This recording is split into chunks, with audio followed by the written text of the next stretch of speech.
Hello, this is Eric Frey from FreyGuyVoice.com.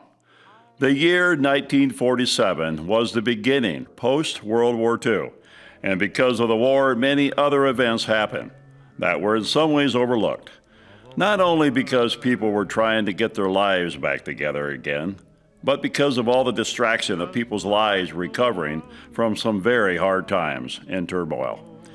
Through the period of rebuilding and renewal that followed World War II, there was a sense that great progress was possible, and during those rebuilding pains, other events took place. Jackie Robinson became the first black player in Major League Baseball. Henry Ford died and left over $600 million for his family and Ford Motor Company. Americans were able to purchase their very first automobile since the beginning of World War II. The movies Gentleman's Agreement and Miracle on 34th Street were released.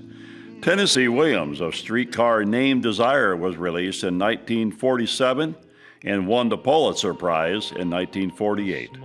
Drive-in theaters became a booming business.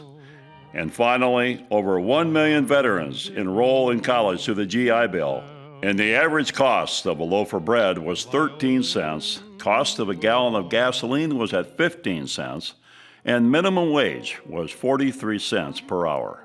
In the sports world, the Philadelphia Warriors were the champions of professional basketball. The New York Yankees won the World Series over the Brooklyn Dodgers in the very first televised baseball game. The Chicago Cardinals beat the Philadelphia Eagles in the NFL championship, and the Toronto Maple Leafs won the Stanley Cup in professional hockey.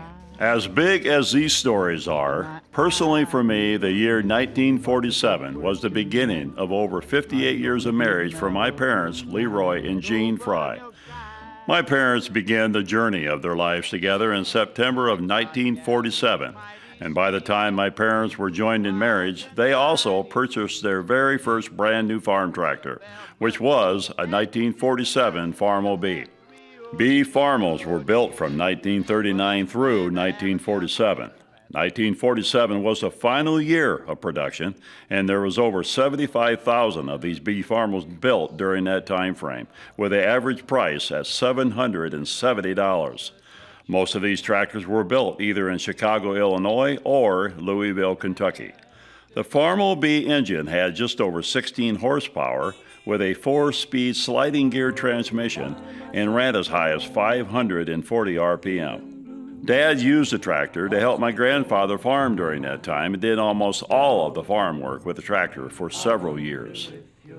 Our family's B Farmall was a beginning tractor for me and all of my siblings. It was used to work the farm and to run PTO-driven machinery, not to mention pulling the hay fork on those hot summer days.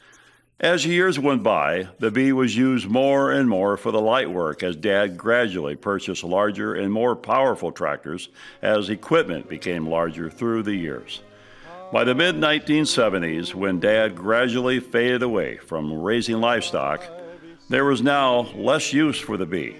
But by the mid-1980s, Dad purchased a belly mower for the B, and then it was used for smaller jobs such as mowing the acreage. In the fall of 2005, Dad passed away, and Mom decided to move to town a year later. That's when I bought the B from Mom and used it on my acreage in town for mowing and some heavier jobs on the yard. My mother then passed away in 2012, so in 2014 I decided to have my brother Brian restore the B to its original form. To this day, I still have the B, and I occasionally enter it into some classic tractor events and some parades during those local small-town summer celebrations. I keep the B stored safely away during those cold Iowa months and have every intention of keeping this B Farmall in my possession for years to come. Thanks for your time. I hope you enjoyed this video. This was an example of one of the tools used to help me enjoy growing up on an Iowa farm. This is Eric Frey from FreyGuyVoice.com. Thank you for listening.